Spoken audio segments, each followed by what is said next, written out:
Le moment du paiement est souvent perçu comme une simple formalité. Pourtant, c'est précisément là que tout se joue dans un monde où l'expérience client devient un levier de différenciation majeur. Le paiement se transforme en un acte stratégique à la croisée de la fluidité, de la technologie et de la performance commerciale. Et pour explorer ce sujet, j'ai réuni deux experts qui en connaissent les rouages mieux que personne.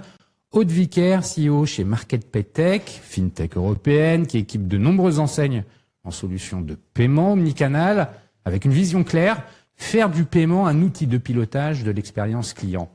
Et Kevin Mertz, Chief Sales Officer chez Sunday, une solution qui a révolutionné le paiement dans la restauration en permettant de régler l'addition en quelques secondes via un simple QR code.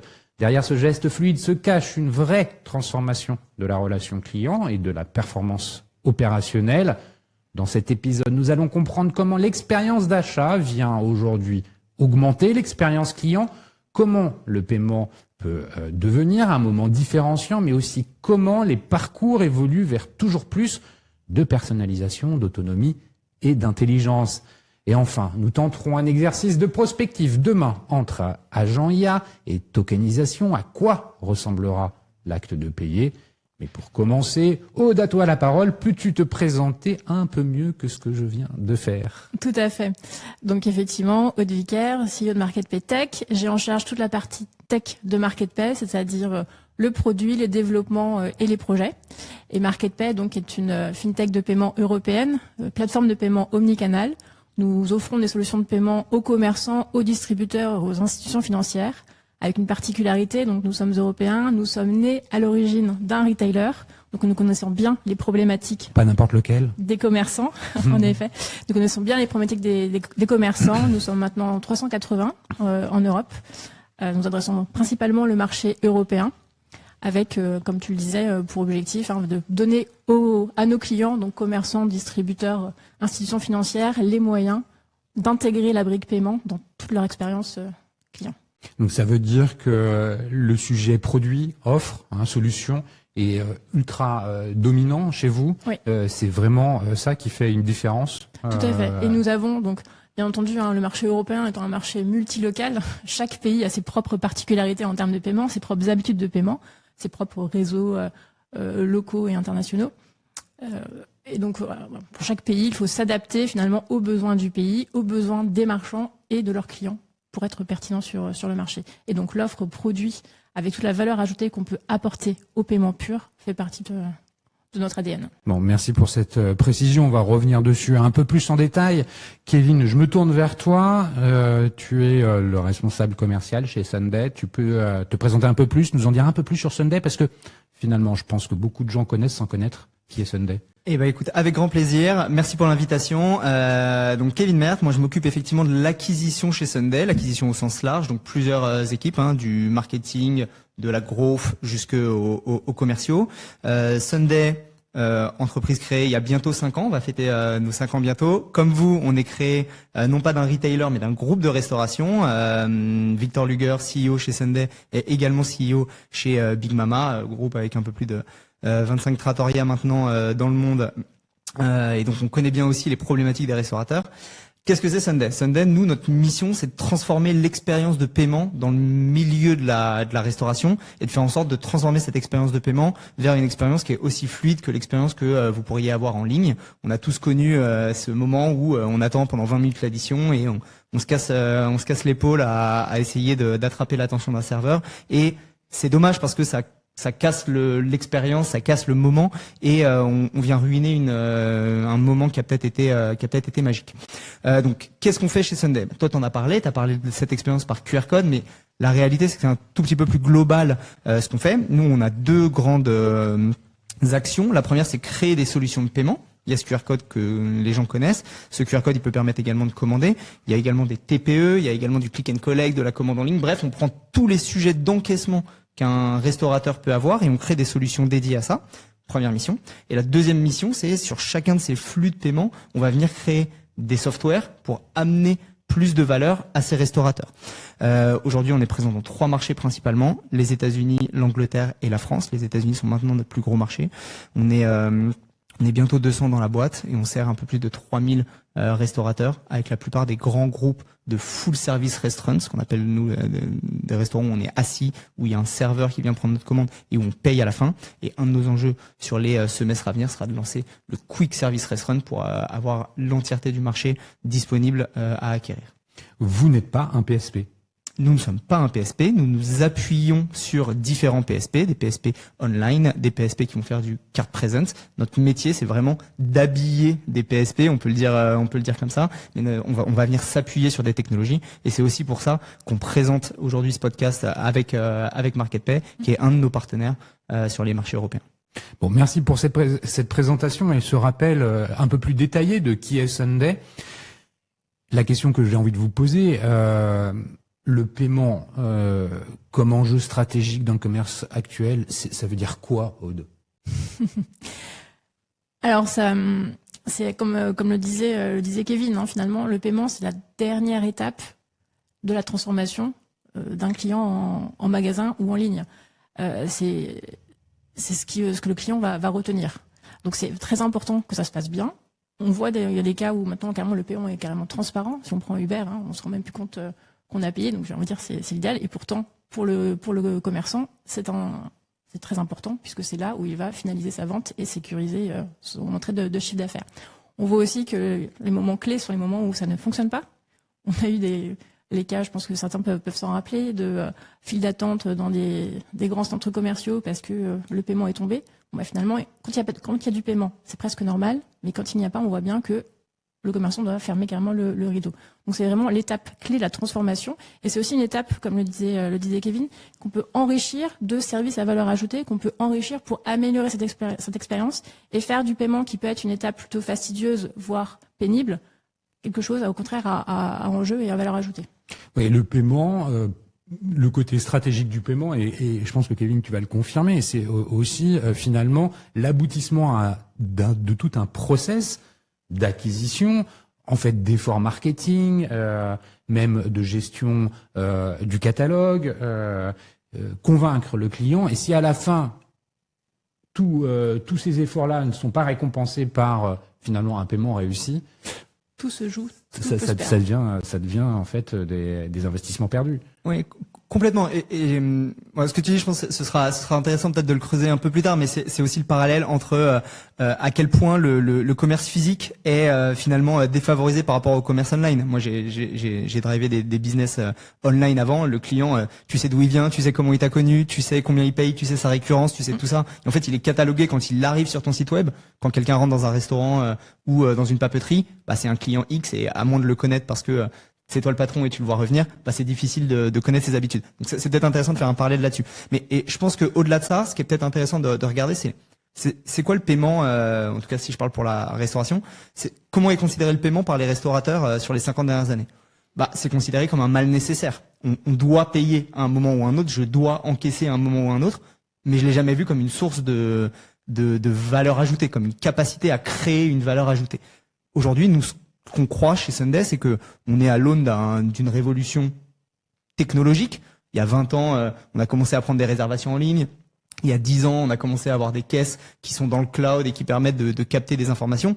Je pense que la prochaine grosse révolution sur le marché physique, c'est le paiement, et de se dire bon bah qu'est-ce que ça peut me permettre de capter comme information ce paiement, combien de fois ce client est venu, c'est quoi sa récurrence, c'est quoi son panier moyen, c'est quoi ses habitudes de consommation, etc., etc., etc. Et toutes ces choses-là doivent me permettre de mieux connaître mon business, l'améliorer, mieux servir ce client-là et mieux servir les équipes qui sont en magasin pour donner une expérience unique à chacun des clients qui rentrent. Parce qu'en réalité, un client, je le connais plus que ce que je crois grâce au paiement.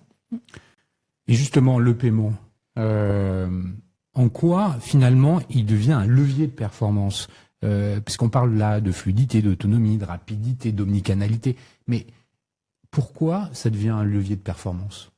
On peut, je dirais, il y a plusieurs aspects. Première dimension, ça peut devenir un levier de performance, comme on vient de le voir, pour apporter de l'information et enrichir la connaissance client avec des problématiques qui sont distinctes en fonction des canaux.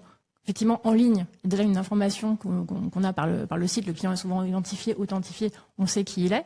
En revanche, en ligne, on peut aussi très facilement perdre une vente parce que on bascule d'un site à l'autre. En magasin, on a moins cette problématique. On peut toujours aller voir le magasin d'à côté, mais à un moment... On peut aussi aller sur son téléphone. On peut, tout à fait. Mais en revanche, on a moins d'informations quand on rentre dans le magasin, le client est moins connu. On a développé, nous, avec un de nos clients dans les pays nordiques, un grand retailer nordique, ce qu'on appelle le Loyalty Vault, qui permet finalement d'utiliser la carte de paiement comme carte de fidélité et de reconnaître le client au travers, quel que soit le canal et quel que soit son moment d'achat, au travers de sa carte de paiement, qui vient enrichir finalement tout, après, le dispositif et le logiciel de fidélité du retailer. C'est-à-dire qu'après, lui choisit de dire « je donne des points, du cashback, des promotions, etc. » Mais finalement, il est capable de reconnaître son client, quel que soit son parcours, au travers de la carte de paiement. Donc là, le paiement devient un levier de connaissance des habitudes, effectivement, et enrichit la base de connaissance du client. Après, il y a toute une problématique également qu'on pourra voir sur les coûts. Qu'on peut, le paiement permet de transformer, de sécuriser le chiffre d'affaires, mais a aussi un coût. Et donc, comment on peut optimiser et faire finalement de cet acte de paiement non plus du coût et le mal nécessaire, mais aussi en profiter peut-être pour développer des nouveaux services ou bien même récupérer de l'argent avec certains. Par exemple, on voit pour notamment les restaurateurs en milieu assez urbain avec des touristes proposer des fonctionnalités telles le DCC qui permet aux touristes non européens de payer dans sa monnaie, enfin en tout cas non euro, de payer dans sa monnaie locale et faire un partage de marge avec le commerçant. Ça, ce sont des choses qui existent et qui permettent finalement aux commerçants de récupérer une partie de la valeur sur la transaction. Toi, tu partages, j'imagine, Kevin, ce point de vue justement dans la restauration. Finalement, le paiement, pourquoi c'est un levier de performance? Tu as commencé à le dire, mais j'aimerais bien que tu développes un peu. J'ai pris des notes avant de venir. Donc pour contexte, on enregistre dans le 2e arrondissement. Donc dans la rue où on est, il y a un restaurant qui s'appelle Popolare. Pour ceux qui le connaissent pas, c'est une très très belle trattoria avec 400 places assises. Et je regardais un peu les chiffres qu'on génère pour Popolare, juste pour expliquer qu'est-ce qu'on peut capté au travers du paiement. C'est un restaurant qui est équipé de 2 produits Sunday, le paiement à table par QR code. À la fin de mon repas, je scanne, j'ai l'addition disponible sur mon téléphone portable et je peux payer en ligne. Et des TPE Sunday qui sont directement connectés à la caisse, qui fait que quand un serveur encaisse la table en question, le paiement va directement être poussé aussi sur la caisse du restaurant. Donc le serveur n'a pas à retaper les différents éléments, plus je viens capter des informations. Ça, c'est pour le contexte. Qu'est-ce qu'on vient générer comme valeur à travers ça? Si je prends peut-être 4 blocs pour la faire simplement. Premier élément, je peux proposer au client de laisser un avis Google sur son expérience ou de me laisser un insight sur son expérience. Sur les 12 derniers mois, en moyenne par mois, Popolare génère 1000 avis Google, dont 70% qui viennent de l'expérience Sunday. 1000 avis Google tous les mois. Le restaurant a 32 000 avis Google au total. 70% de ces 32 000 avis viennent de Sunday. Un restaurant qui est plus visible en ligne, c'est un restaurant qui fait plus de chiffre d'affaires. Et quand un touriste se demande où est-ce qu'il va venir déjeuner dans le 2e et qu'il y a un restaurant noté 4,9 en moyenne à 32 000 avis, il va dans ce restaurant-là. Chacun des avis Google qui sont postés via mobile, poussés par Sunday, a une note moyenne supérieure à 0,2 des autres avis. Et en parallèle, je viens capter des insights qui, eux, sont pas postés sur Google, mais où je demande au client qu'est-ce que l'on pourrait améliorer, que je viens pousser au restaurateur pour mieux connaître son business. Point 1. Point 2, je viens aussi retraiter toutes ces données-là que je capte sur comment l'expérience s'est passée. Et je viens aussi dire, votre food, voilà les choses que vous pourriez améliorer. Votre service, voilà les choses que vous pourrez améliorer. Vos serveurs, voilà lequel a eu un problème sur ci ou sur ça. Et tout ça, je viens le retraiter à la fin. Donc, mais ça, comment tu le retraites? C'est pas à la main quand même. Non, je retraite rien à la main. Je le pousse dans un tableau de bord parce que je sais quel serveur a encaissé sur quel. C'est pour être très. Je me doute bien que c'est pas à la main. C'est justement pour être très concret sur comment ces données sont utilisées, parce que c'est finalement de ça dont tu parles, la data. C'est un point clé dans la performance. Donc pour qu'on se matérialise. 100%. Et si j'essaye de faire le parallèle pour être très pratique, un encaissement naturel dans un restaurant, normalement, comment ça se passe? J'ai un serveur qui vient à ma table, il me dit comment s'est passée votre expérience. Le client est toujours gêné, il va dire très bien. Il va pas dire en fait votre blanquette elle est dégueulasse, etc. Il va pas lui dire. La réalité, c'est que quand on lui demande sur mobile, potentiellement il va le dire et potentiellement il va noter la blanquette ou il va noter le service du serveur. Et donc ça va donner des insights managériaux à un restaurateur pour améliorer l'expérience.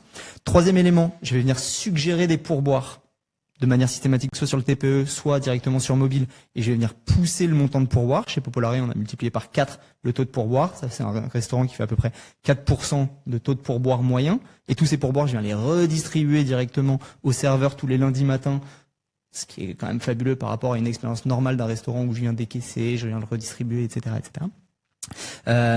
Et enfin, tout ça est directement traité pour être capable de clôturer la caisse en un clic sans erreur de caisse. Et je sais pas si vous avez déjà fait du service dans un restaurant, mais quand on vient clôturer sa caisse en fin de service, généralement on perd une demi-heure à trouver d'où vient l'erreur de caisse, d'où vient le trou ici ou là. Et là, il y a quand même le cash qui doit arriver à un moment ou à un autre. Il faut bien faire la réconciliation avec les deux.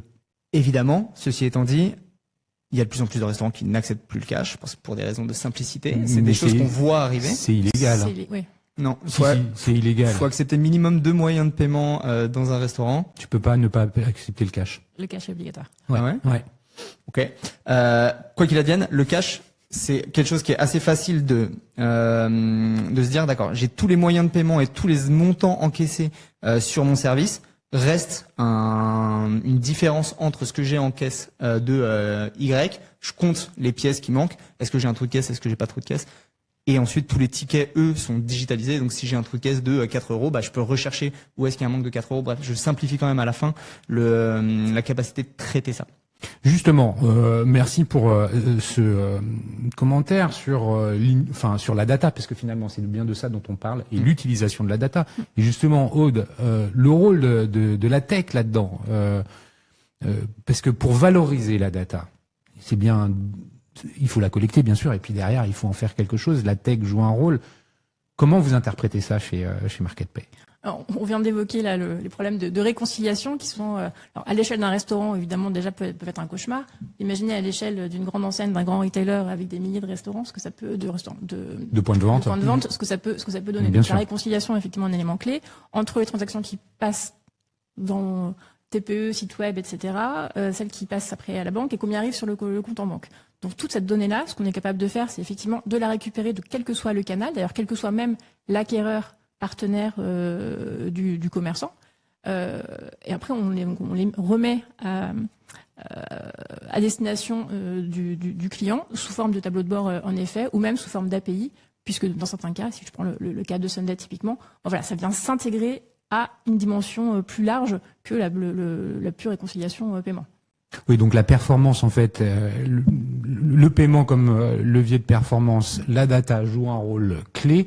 Est-ce que vous accompagnez vos clients sur justement l'utilisation de ces data, de ces dashboards? Parce que on se rend bien compte du côté des retailers qu'on a une masse d'informations qui est de plus en plus importante et qu'il faut savoir en faire quelque chose.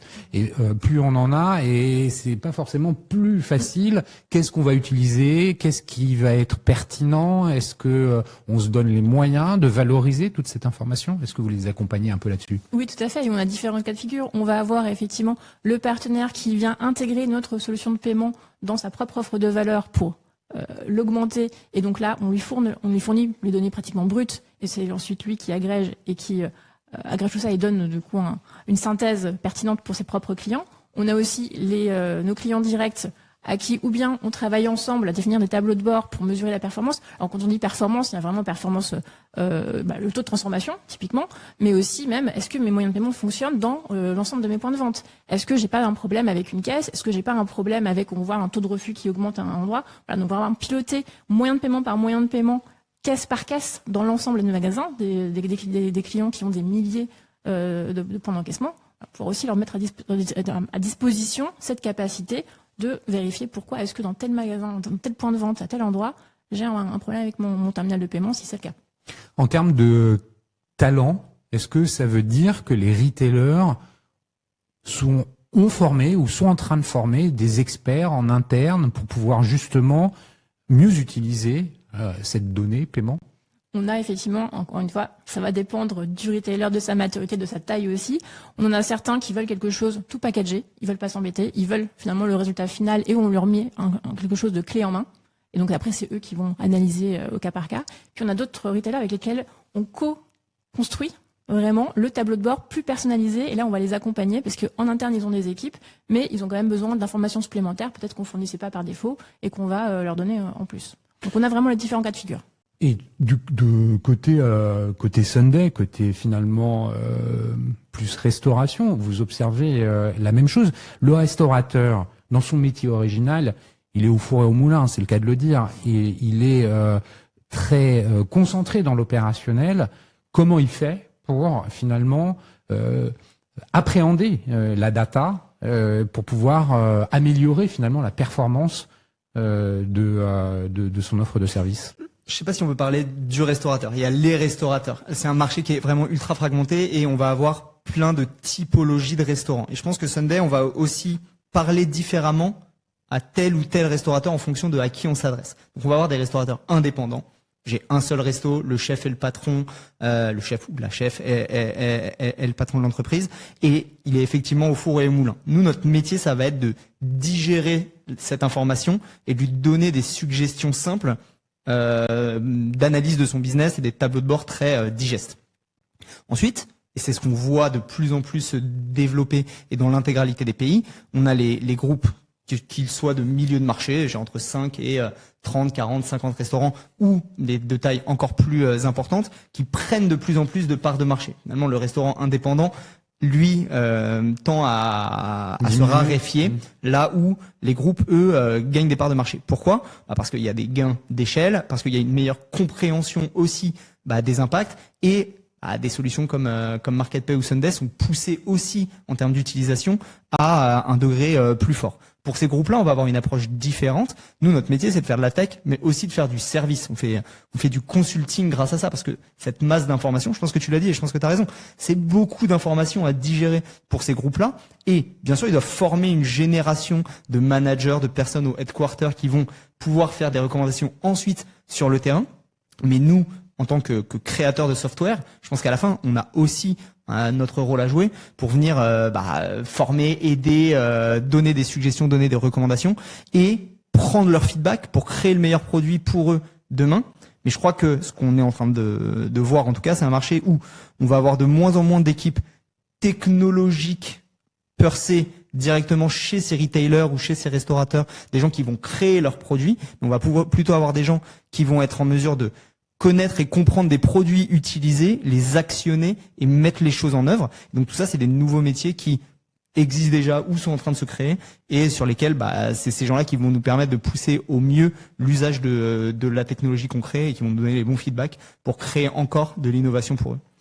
Ouais, on est en train de le voir en fait en filigrane de notre échange, le retail, le commerce en général, qu'il soit sous forme de restauration ou sous forme de point de vente, devient de plus en plus unifié. Il doit être de plus en plus fluide.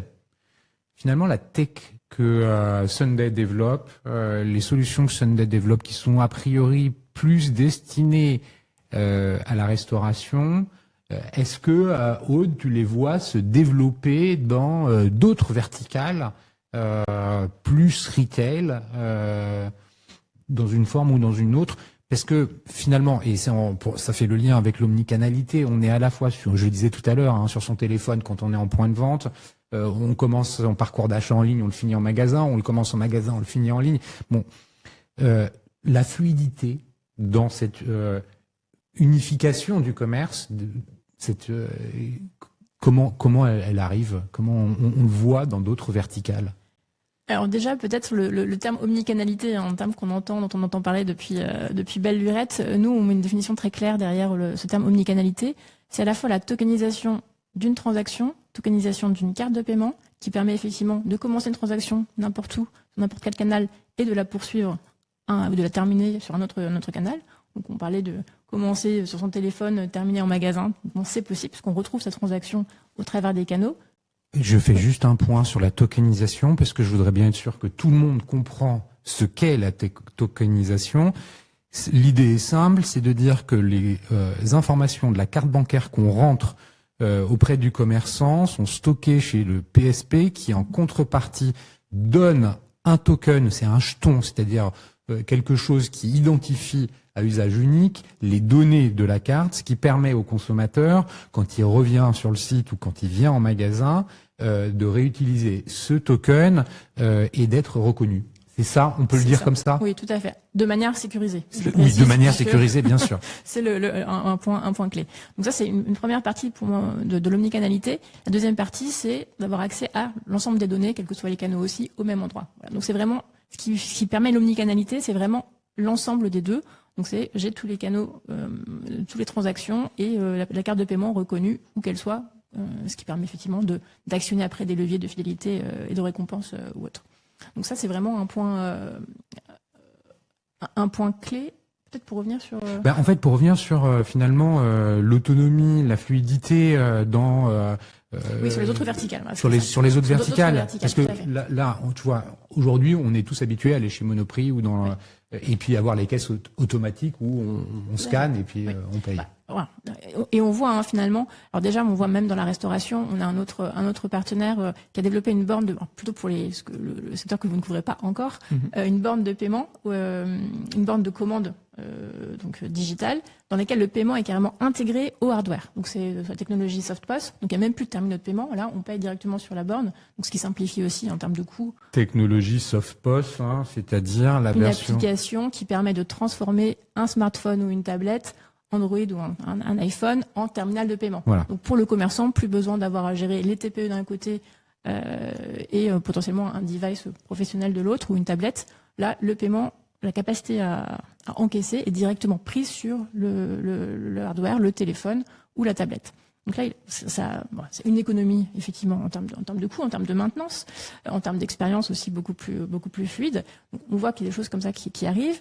Et si on fait le parallèle avec un retailer, lui, il va avoir une problématique de rapidité de passage en caisse, avec effectivement à terme des caisses automatiques plutôt, et un paiement aussi sur son propre téléphone, puisqu'on peut même scanner les produits en faisant ses courses avec son téléphone, on paye directement sur son téléphone, on a la preuve de paiement et on peut sortir. Donc un des enjeux, c'est peut-être de supprimer ces lignes de caisse qui cassent un peu l'expérience client, où il y a une queue qui est toujours... Quand il y a une queue quelque part, c'est un risque de perdre ses clients. Donc c'est aussi de fluidifier le parcours, fluidifier l'expérience et invisibiliter le paiement pour en faire quelque chose de vraiment très sans couture. Côté Sunday, on envisage le déploiement de solutions de la restauration dans du retail. Donc, moi, je trouve que c'est super. Enfin, moi, c'est un sujet qui me passionne. Je trouve ça super intéressant et je pense qu'à la fin, ceux qui gagneront, c'est ceux qui ont la meilleure expérience client. Et je crois que le paiement, la commande, la capacité à consommer est un élément clé de l'expérience client. Et qu'on peut repenser les points de vente. Tout ce que tu dis sur le retail, etc. On peut repenser complètement les points de vente. Et je crois qu'on verra des choses arriver dans les 20, les 25 prochaines années. Nous, aujourd'hui, notre focus, c'est cette partie full service. J'ai une table, j'ai un serveur qui prend ma commande, je sers, je paye. Notre focus d'après, ce sera d'aller chercher les autres morceaux du marché de la restauration. On peut penser à toute cette partie full service. On peut penser à des endroits où on a besoin de consommer dans d'autres lieux, des hôtels, des piscines, etc., etc. Et je pense que là, j'espère que l'histoire continuera à se poursuivre dans d'autres verticales de marché. Le retail est une verticale ultra intéressante. Je crois que ce qui est clé dans ce que tu décris sur cette omnicanalité, et je crois que ce qui est intéressant dans la restauration, c'est que c'est un lieu de vie, et donc dans ce lieu de vie, on voit énormément de cas d'usage, et ce côté fusionner les expériences et savoir retrouver ce client-là, je pense que la restauration, notamment sur des lieux un peu hybrides où je peux venir soit déjeuner sur place, je peux venir commander une pizza en ligne et la retirer, je peux venir la commander depuis chez moi et me faire livrer, je peux avoir une interaction avec mon client sur une application mobile, etc. C'est un beau lieu d'expérimentation pour trouver des nouveaux usages et de nouvelles façons de faire qu'on pourrait demain exporter dans un marché comme le retail pour aider à réinventer les lieux de consommation. Oui, je l'imagine très volontiers. Effectivement, le coût du QR code pour pouvoir dégager les caisses. Mais finalement, on a l'idée, on a un beau magasin de luxe ou même qui a une attention particulière à la décoration, au détail et tout. Et le plus gros endroit, c'est l'endroit où il y a la caisse. C'est pas esthétiquement, c'est pas joli. Il y a quelqu'un qui est derrière la caisse à attendre que le client passe. Si on peut s'affranchir de ça, plutôt que ce soit finalement la caisse qui aille au client plutôt que le client qui aille à la caisse, déjà, on change un peu le paradigme. Et je crois que c'est aussi toute une question de augmentation de l'expérience. Et augmentation de l'expérience, c'est aussi augmentation de l'intérêt des gens que j'embauche dans ce commerce-là. Est-ce que la personne qui est à la caisse, je peux la transformer en vendeur? Est-ce que ce vendeur, je peux le transformer en représentant de ma marque? Et chacun passe un niveau grâce au fait que la technologie permet d'amener de la fluidité ici. En fait, mon magasin d'un magasin devient un showroom ou un lieu d'exposition pour mettre en valeur les produits que je vends. Ouais, et alors tout ça me fait dire que il faut quand même qu'on s'arrête 2 secondes pour parler du consommateur, de ce qui s'attend, de ce qu'il veut, de ce qu'il veut pas. Du consommateur à Paris, c'est pas le consommateur qui est ailleurs en France. Faut aussi bien se dire que on est dans un microcosme à Paris et que les habitudes et les attentes sont pas exactement les mêmes ailleurs qu'à Paris. Comment l'un et l'autre vous interprétez ces évolutions de la demande, des attentes, des besoins de ces consommateurs? Alors, bon, peut-être pour démarrer, comme tu disais, hein, un consommateur à Paris n'a pas forcément les mêmes attentes, les mêmes besoins qu'ailleurs en France, et par rapport à la France ou à l'Espagne, à l'Italie ou à la Belgique, qui sont quand même pas très loin de chez nous, il y a encore des attentes et des besoins différents. Je pense que dans tous les cas, le consommateur, il veut que ça se passe bien. Il veut surtout pas que son moyen de paiement soit refusé. Ça, je pense que c'est l'expérience la pire qui puisse arriver, et pour le client et pour le commerçant d'ailleurs. Donc il faut que, quel que soit en ligne d'ailleurs comme en magasin, puisque finalement le magasin n'est pas mort, hein, loin de là. Alors pour la restauration évidemment que non, mais même pour d'autres verticales, finalement il faut qu'on trouve je dirais le meilleur de ce qu'on peut trouver en ligne en magasin et le meilleur du magasin en ligne, puisque c'est très complémentaire. On est mieux connu en ligne, mais finalement quand je rentre dans un magasin, j'ai envie d'être reconnu, que mon expérience, mes habitudes soient prises en compte et que j'ai quelque chose de personnalisé.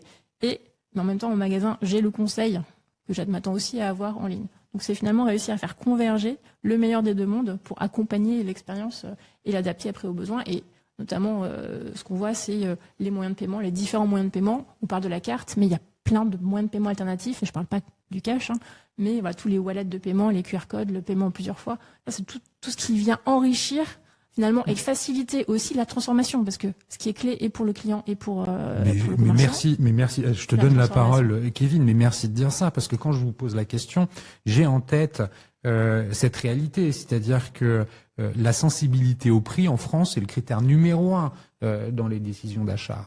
Avant toute chose, c'est quel est le rapport qualité-prix de ce que j'achète. Et les consommateurs sont beaucoup drivés par le prix. Donc, quand on parle prix, on parle argent. Quand on parle argent, on parle paiement. Et c'est là où je raccroche le wagon avec ce que tu viens de dire. Tu parlais des moyens de paiement alternatifs, hein, comme le paiement, le BNPL, hein, le paiement en plusieurs fois. C'est vrai que ce sont des facilités. On a envie que tout ça aboutisse, hein, pour que le taux d'acceptation soit le plus important possible. C'est un enjeu majeur, mais côté Sunday, comment vous interprétez toute cette réalité côté consommateur? Parce que finalement, tout ce dont on parle, s'il n'y a pas de consommateur, il n'y a pas de débat. Hein. Ouais. Je pense que c'est une question qui est ultra intéressante, et je vais répondre en 2 temps. Statistiquement et factuellement, ce côté Paris c'est un microcosme et les consommateurs sont pas les mêmes à Paris qu'ailleurs, et même si je dézoome encore et je te prends des exemples sur lesquels il y a des millions d'itérations par mois, il y a des millions de paiements sur Sunday par mois, donc je peux te répondre assez facilement. Quand je pose un QR code sur une table à Londres, il y a 45% des gens qui payent avec. Quand je pose un QR code sur une table à Paris, en moyenne, il y a 25%. Quand je pose un QR code sur une ville de tiers 2 en France, une ville de 250 000 habitants en moyenne, Nantes, Toulouse, Bordeaux, je fais 13% d'adoption. Quand je le mets au Mans, je fais 7%. Et quand je le mets encore plus loin, je fais 3% d'adoption. Donc, t'as vraiment, et vraiment les courbes sont ultra claires et ultra lisses.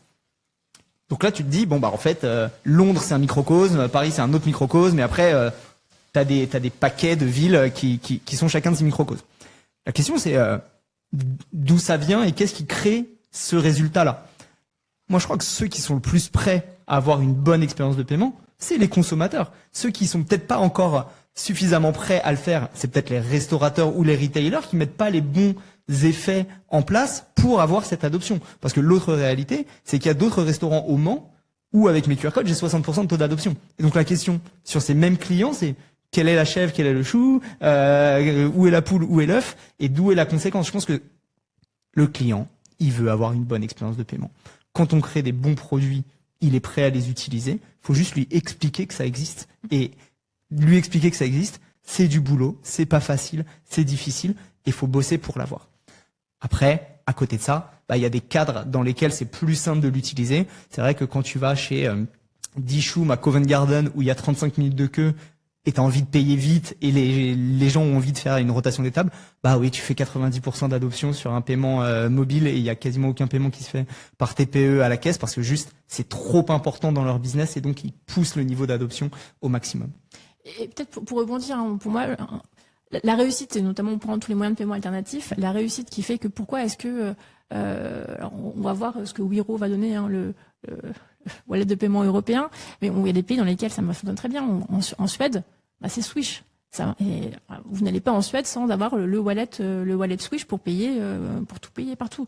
En Espagne, Bizum est arrivé il y a quelques années. Maintenant, en e-commerce, la plupart des commerçants veulent accepter Bizum parce que ça a pris. Donc, qu'est-ce qui fait que pourquoi est-ce que ça va fonctionner ou au contraire ne pas fonctionner? Moi, je crois que l'adoption, effectivement, il y a une partie pédagogique d'expliquer ce que ça apporte, mais aussi qu'est-ce que ça apporte au commerce, qu'est-ce que ça apporte au client. Est-ce que ça lui facilite la vie? Est-ce que pour lui, il paye moins cher? S'il paye moins cher, ça vaut peut-être le coup de changer ses habitudes. Est-ce que c'est plus simple, c'est plus fluide, c'est plus rapide? Qu'est-ce que ça lui apporte? Parce que si j'ai un moyen de paiement qui fonctionne très bien et qu'on me demande de changer, pourquoi? Ce que je suis en train de réaliser dans ce que vous êtes en train de dire, c'est que il n'y a plus le frein à la peur du moyen de paiement digital. On n'est plus en train de se dire « Ouh là là, je vais me faire avoir, je connais pas ». Déjà, ça, on l'a plus. Il y a quelques années en arrière, on l'avait. On n'était pas certain. « Ouh là là, je suis suspicieux, je connais pas ce qu'on me propose ».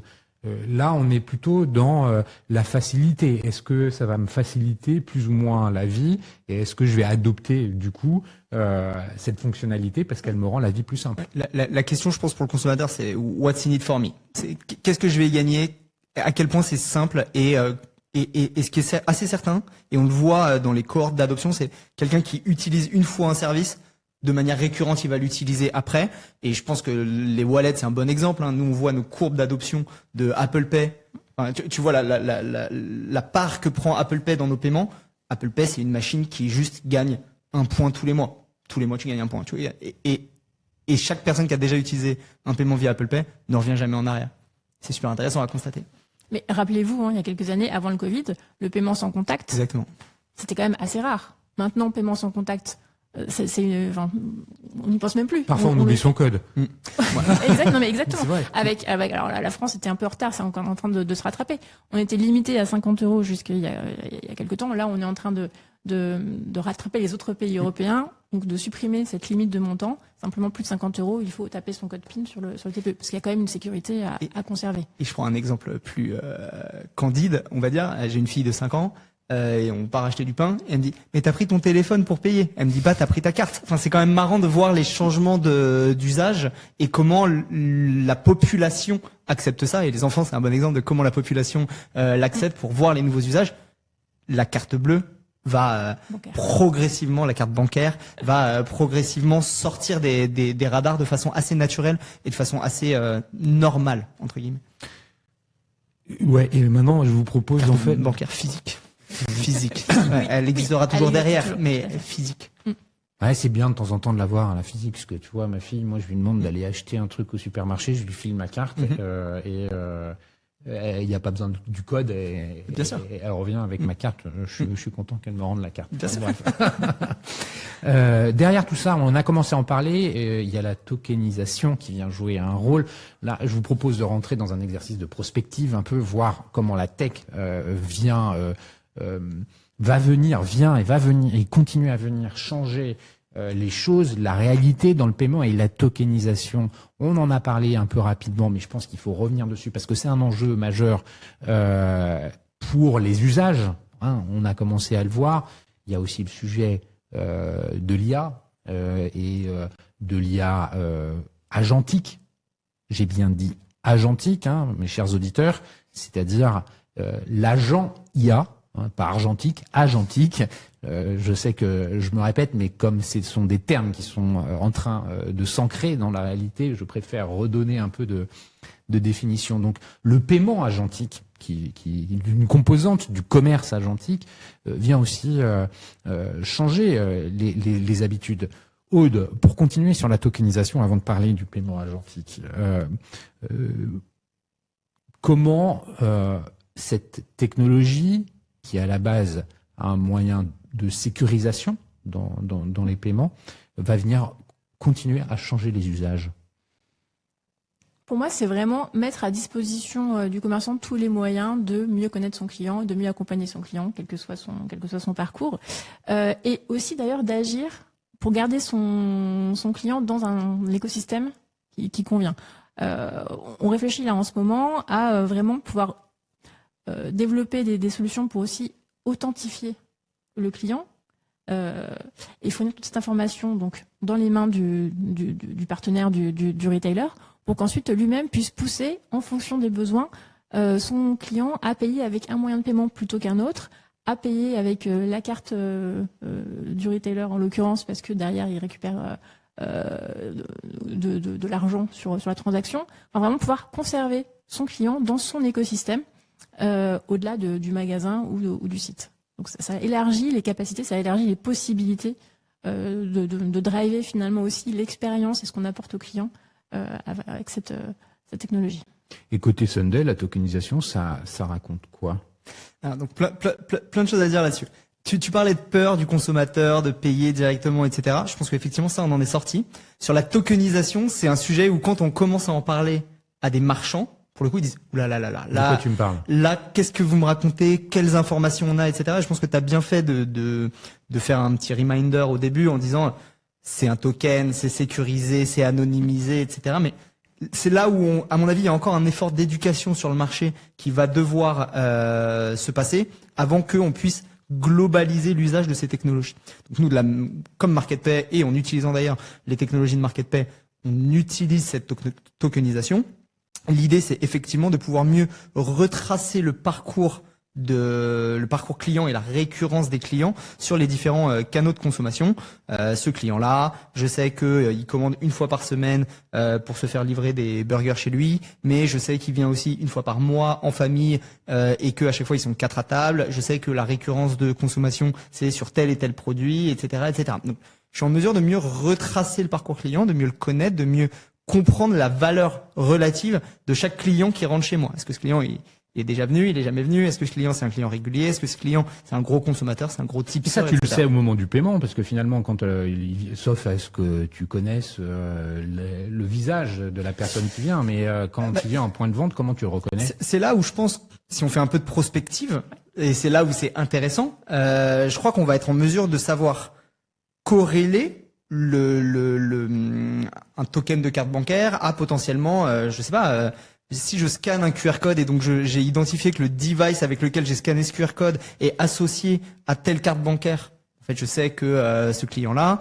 il s'appelle Cyril. Je sais qu'il est déjà venu la semaine dernière. Je sais qu'il a pris un verre de Merlot, etc. Ça, tu le sais, mais quand je rentre dans le magasin, comment tu sais qui je suis? Ah bah, c'est là où il y aura peut-être de la géolocalisation ou des choses comme ça. Et c'est là où le paiement, enfin, où toutes ces capacités viennent s'intégrer dans une expérience bien plus large, l'expérience du retailer et son écosystème. C'est-à-dire que si tu rentres dans le magasin avec ton téléphone, avec l'application, l'application du magasin de la marque, ouais. ou de la marque, bah tu peux être identifié. T'as de rentrer tes coordonnées bancaires, donc t'as ton wallet dans l'application. Finalement, t'as même limite ta liste de courses que ta fille qui a des bonbons pour son anniversaire va enrichir. Et tu fais tes courses. T'as tout ça qui vient enrichir ton expérience et finalement le paiement. Et tu vois, si on essaye de recroiser ça aussi avec des potentielles expériences, au restaurant, tu réserves souvent ou de plus en plus souvent. Donc tu peux parfaitement te dire, d'accord, aujourd'hui, je sais que dans mon écosystème restauration, j'ai la réservation, j'ai le paiement, j'ai mon système de fidélité, toutes ces choses-là, parce que la technologie s'améliore, parce que aussi on est tous plus matures dans notre façon d'appréhender la technologie, à se dire bah on n'a pas chacun notre précaré et en fait faut qu'on se parle parce que si on se parle pas, on va pas donner la meilleure expérience possible au restaurateur et à la fin au client. Aujourd'hui, tout devient interconnecté. Je pense qu'on a encore un petit peu de chemin à faire pour encore mieux interconnecter les choses, mais tu réserves dans un restaurant.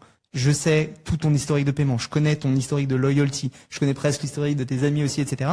Demain, je vais pouvoir donner au serveur qui t'accueille, qui va probablement plus être un serveur non plus. Si on repense bien l'expérience client, ce serveur-là, il va être là pour t'accueillir, te conseiller, etc. Mais c'est pas lui qui va t'apporter ton plat. Parce qu'en réalité, ce serveur-là, ça va devenir un hôte, un vendeur, un représentant de marque, appelle-le comme tu veux, mais juste on va changer les métiers. C'est hyper intéressant ce que tu dis, et effectivement la façon avec laquelle tu interagis dans un restaurant, sur la réservation, tu donnes ton accord en arrivant auprès de la personne qui t'accueille dans le magasin en disant voilà, je m'appelle Kevin, j'ai réservé pour 20h30 pour 2 personnes.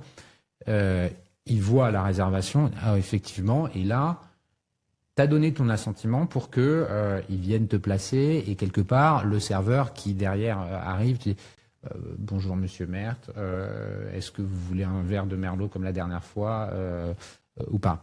Quand on est dans le point de vente et la façon avec laquelle tu présentais les choses, on a l'app de la marque ou du distributeur, et par la technologie on va être reconnu quand on rentre dans le magasin. Là c'est au détriment de l'accord qu'on donne a priori. Si tu as l'application, tu vas aussi donner ton consentement pour... Ouais, mais il y a la psychologie du consommateur qui dit « Putain, je suis traqué. Je suis traqué. » Et ça, c'est une réalité.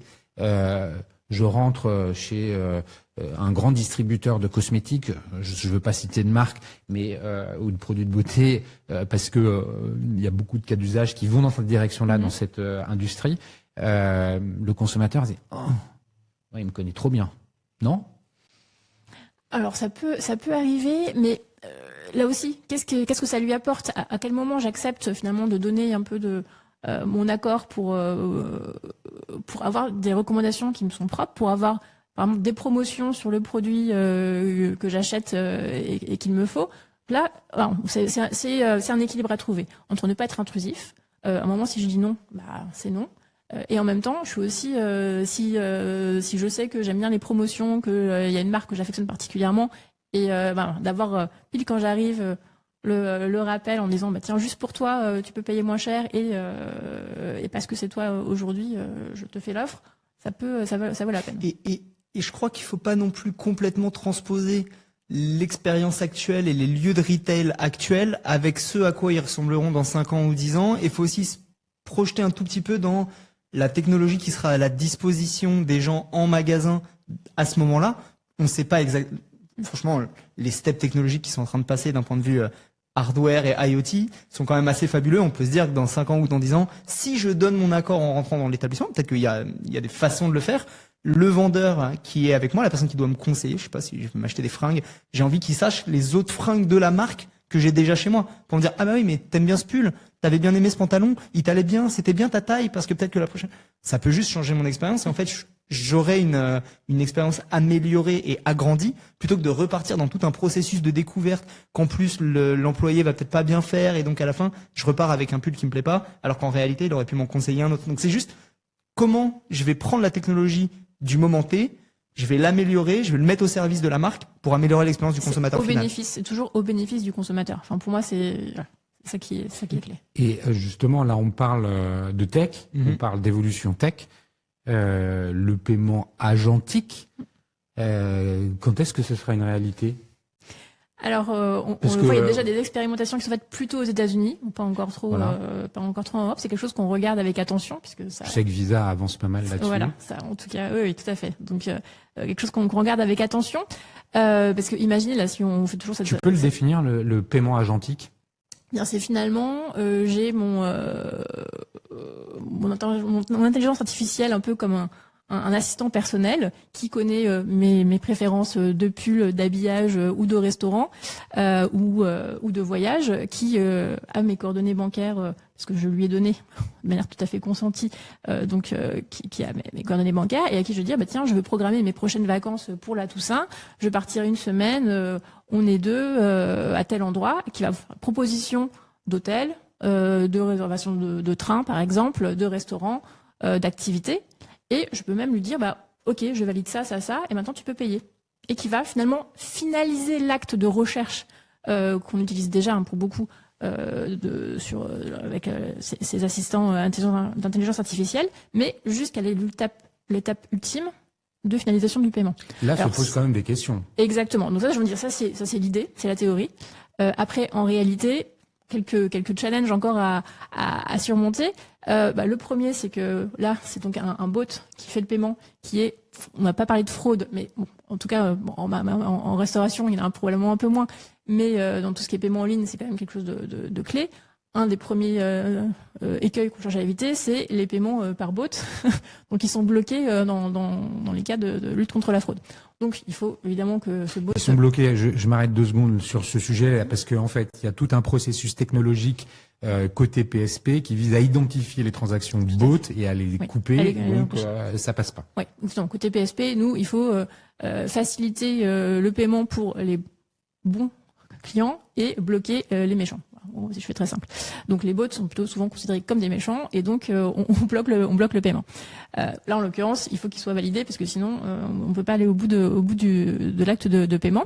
Et puis imaginons que finalement pour une raison ou pour une autre, il y a un problème que finalement le paiement soit fait alors que c'était pas ça que je voulais réserver.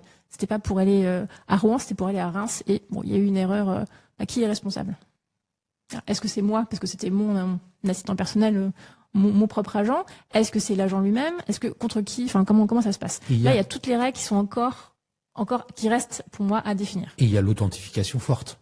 Oui, ça fait partie de l'expression. Est-ce que mon agent peut acheter sans même que je sois au courant quelque chose, ou est-ce qu'il faut que je sois authentifié? Est-ce que dans tous les cas on met un mécanisme d'authentification forte? Comment ça se passe? Voilà, tout ça. Là, c'est la partie paiement du commerce agentique, parce que finalement, ce dont tu parles, c'est bien ça, le commerce, avec un agent qui va venir comme un assistant personnel, un personal shopper, ouais. Faire pour toi des choses, mais ça peut se faire aussi dans la restauration et la réservation finalement. Tu dis à ton agent, va me réserver une table, et pourquoi il y a le paiement là-dedans? Parce que de plus en plus, on demande une empreinte de carte pour que si la résa saute, on est prélevé de quelque chose. Ouais, exactement. Je pense que ça posera. J'ai peut-être tort j'ai peut-être tort, mais je pense que ça posera plus des questions de référencement, des questions de comment mon établissement, je suis en mesure de bien non seulement le ranker en SEO sur Google, etc., mais aussi le ranker auprès de bots et donc bien définir mes critères. Je pense que le restaurateur de demain va devoir bien expliquer en quoi son offre se différencie des autres offres pour que les agents de demain qui effectivement trouve-moi un restaurant pour 4 personnes dans lequel je vais pouvoir avoir une offre veggie, dans lequel je vais pouvoir avoir X, Y et Z. Comment je fais en sorte de transmettre ces informations-là à des agents qui demain en auront besoin? Et typiquement, moi, je suis au bord d'une boîte qui s'appelle Privatiseur, dans laquelle je suis resté 6 ans, qui permet les réservations de groupe. Typiquement, c'est un sujet qui est terrible à traiter. Je sais pas si vous avez déjà essayé d'organiser la soirée de fin d'année de votre entreprise ou un anniversaire. Trouve-moi un endroit où je peux dîner pour 40 personnes, avoir un menu X, Y et Z. Et les restaurateurs vont avoir un enjeu là-dessus. Donc je pense qu'il y a beaucoup d'enjeux autour de la recherche et comment les gens vont pouvoir trouver mon établissement et où réserver chez moi, plutôt que sur la partie du paiement qui finalement restera globalement. On a besoin d'être sur place pour commander les plats et du coup à la fin payer. Et donc l'agent n'a pas tant à être présent là-dessus. En tout cas, je pense que on est devant beaucoup de changements dans la tech, dans les usages. On vient de voir de façon tout à fait passionnante comment le paiement vient transformer ou augmenter l'expérience d'achat. Je pense que vous avez bien défini les choses. Merci pour cet exercice de prospective qu'on a fait à l'instant, parce que c'est vrai que ça permet d'ouvrir un peu la réflexion sur ce vers quoi on va. Aude, tu veux rajouter un petit mot de la fin? Le paiement, c'est quelque chose qui est, je trouve, passionnant, puisque finalement, ça est en perpétuelle évolution. On a des challenges qui nous arrivent, comme on parlait de l'IA, du paiement agentique. On a la tokenisation, on a toute l'expérience qu'on continue d'améliorer, des technologies qui nous arrivent, aussi la réglementation qui nous pousse à inventer des nouvelles choses, finalement, qui nous ouvrent de nouvelles portes et de nouvelles opportunités. Et donc tout ça fait que le paiement est quand même très très riche et continuera d'accompagner les clients, les commerçants pour longtemps. Merci Kevin pour ton retour d'expérience, ton partage. Merci à vous tous, chers auditeurs, pour la fidélité avec laquelle vous écoutez. Là, vous regardez aussi. Je vous invite à continuer. Si vous voulez avoir plus d'informations sur MarketPay ou sur Sunday, vous pouvez retrouver Aude et Kevin, je pense, sur LinkedIn, qui doit être le bon canal. Si vous avez des difficultés, vous pouvez toujours me contacter directement et je me ferai un plaisir de leur transmettre vos messages. Aude, merci. Kevin, merci. Je vous dis à très bientôt.